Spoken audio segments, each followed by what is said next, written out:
Nedir bu titreyiş? Nedir bu göğne? Könlümde həzin bir sevgi yağlayır. Nedir bu titreyiş? Nedir bu göğne? Könlümde həzin bir sevgi yağlayır.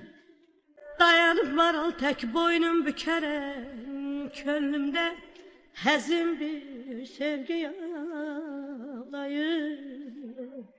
Damır asta yasta gəm ürəyimə, yağmurlar çilənir nəm ürəyimə.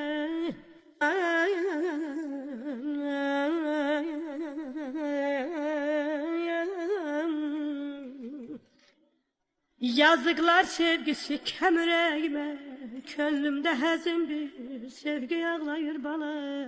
Gülüşü gözündən gen düşən könlüm, həsrətdən telinə dən düşən könlüm.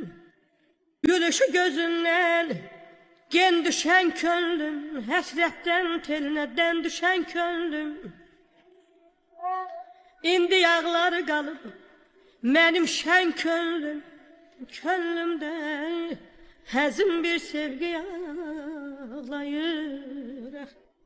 Açandı gözlərim yol çəkir ancaq, açandı gözlərim yol çəkir ancaq. Bilirəm bu sevgim yetim qalacaq, vəfasız bir kəs var xatırlanacaq. Könlümdə həzin bir sevgi yağlayır.